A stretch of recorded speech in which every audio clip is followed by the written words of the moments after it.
GST loan scheme. GST पे आप कैसे लोन लेना है, कितनी लोन मिलेगा, इसके लिए बात करेंगे इस वीडियो में। जीएसटी मतलब कि गुड्स एंड सर्विस टैक्स। जो लोग बिजनेस करते हैं उसको तो मालूम होगा कि जीएसटी है। तो आप जीएसटी पे, सिर्फ अपना जीएसटी पे 2 करोड़ तक का लोन ले सकते हो। जरूर सही सुना है आपने। जीएसटी पे लोन लेना है तो कैसे तरीका है, कौन सी कंपनी देगा, क्या रूल्स है, क्या रेगुलेशन है, एलिजिबिलिटी क्या है, पूरी डिस्कस करेंगे इस वीडियो में। एक रिक्वेस्ट है कि पहली बार इस चैनल पे हो तो चैनल को लाइक और सब्सक्राइब जरूर कर दें, और कोई आपको क्वेश्चन है तो कमेंट जरूर करें जिसका आपको रिप्लाई मिल जाएगा। बात करते हैं जीएसटी स्कीम। दोस्तों, जीएसटी पे आजकल देने वाली कंपनी बहुत ज़्यादा है। ऑनलाइन में 4 से 5 कंपनी तो अभी फिलहाल है जो आपको सिर्फ जीएसटी और बैंक स्टेटमेंट पे फंडिंग करता है। ना कोई उसमें इनकम टैक्स रिटर्न मांगेगा, ना कोई आपको प्रॉपर्टी या सिक्योरिटी लेना है। सिर्फ अपना जीएसटी, बैंक स्टेटमेंट और पान कार्ड, आधार कार्ड, बस इतनी चीज़ पे आपको लोन मिल सकता है। तो उसमें कुछ कंडीशंस होती है। ऐसा नहीं है कि आज जीएसटी निकाला और कल आपको लोन मिल जाएगा। उसमें भी कुछ कंडीशंस है। जैसे आपके पास जीएसटी है तो उसमें टर्नओवर होना चाहिए, और जीएसटी भी आपको 2 साल पुराना होना चाहिए जीएसटी पे लोन ले रहे हैं तो। दूसरा, बैंक में जो टर्नओवर है वो अच्छा होना चाहिए, ट्रांजैक्शन हर महीने होना चाहिए, और साथ में आपके बैलेंस भी रहता होना चाहिए। बहुत सारे केसेस में ऐसा हुआ है कि टर्नओवर पूछते हैं तो बोलते हैं कि मेरा महीने का 10 लाख का टर्नओवर है।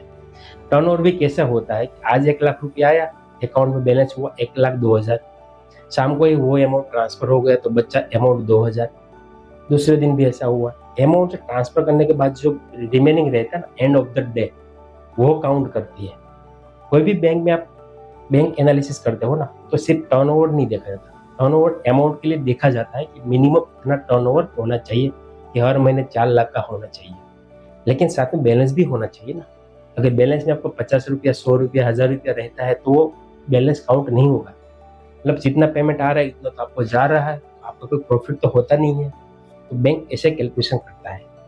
तो ये चीज़ खास ध्यान में रखना है। बैलेंस भी बचेगा, मतलब 1 लाख रुपया आया और सामने आपने 1 करोड़ पे बांट दिया तो मतलब आपका प्रॉफिट तो 0।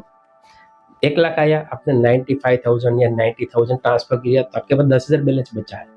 दूसरे दिन आया, बचा, तो एवरेज बैलेंस बचता है ना, रिमेनिंग रहता है ना, वो काउंट किया जाता है। ये चीज़ खास ध्यान रखना है। ये 2 चीज़ पे आपको लोन मिल सकता है 2 करोड़ तक का। ठीक है।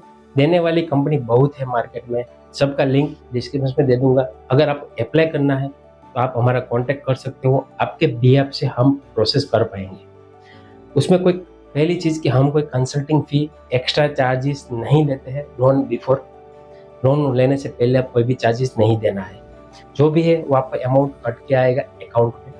तो ये चीज़ खास ध्यान रखना है। हम ऑथोराइज एडवाइजर भी है, तो हम एडवांस रुपया नहीं ले सकते। ये चीज़ खास ध्यान रखना है। लेकिन आपके पास डॉक्यूमेंट कंप्लीट होना चाहिए। अगर अधूरा डॉक्यूमेंट है, सिविल खराब है, कोई ट्रांजैक्शन नहीं है, नया बिजनेस है, एग्रीकल्चर है, कुछ नहीं करना है, स्टार्टअप करना है, ऐसा है तो हमारा कॉन्टेक्ट मेहरबानी करके मत करें। रेगुलर बिजनेस है, 2 साल पुराना जीएसटी है, बैंक स्टेटमेंट भी तगड़ा है, तो आप हमारा कॉन्टेक्ट कर सकते हो। हमारा व्हाट्सएप नंबर है, वहाँ से आपको डॉक्यूमेंट सेंड करना है। आपके बीएफ से हम अप्लाई करेंगे। जो शायद ओटीपी कुछ कंपनी में आएगा तो हम आपको व्हाट्सएप पे एक ओटीपी लेंगे और आगे की प्रोसेस करेंगे। तो ये था जनरल तरीका। दूसरी चीज़ कि आपको 2 करोड़ की लोन चाहिए, तो बन सकता है कि एक ही कंपनी आपको लोन नहीं दे सकती। अगर आपका टर्नओवर 1 करोड़ से थोड़ा कम है, मतलब 80 लाख 90 लाख है, तो आप 2 करोड़ की आशा रखते हैं तो नहीं हो सकता है। तो आपको मान लीजिए कि करोड़ का टर्नओवर है और आपको 40 लाख 50 लाख की जरूरत है लोन की, तो आप एक ही कंपनी में अप्लाई करेंगे ना, तो शायद आपको लोन नहीं देगा। क्योंकि बैंक का रूल्स रेगुलेशन होता है कि कितनी लिमिट है। जिसकी लिमिट है, एग्जाम्पल की बात करूँ तो आईएफएल, उसकी लिमिट 30 लाख का है, तो चाहे आपका कितना भी टर्नओवर हो तो 30 लाख से ज़्यादा नहीं दे सकते। तो वैसे ही सब कंपनी का रूल्स होता है कि इतने से ज़्यादा हम लोन नहीं दे पाएंगे। तो आपको 50 लाख की ज़रूरत है, एक ही कंपनी में होना पॉसिबल नहीं है। हाँ, मल्टीपल बैंक में से आप अप्लाई कर सकते हो, उसके लिए भी हम आपको सपोर्ट करते हैं।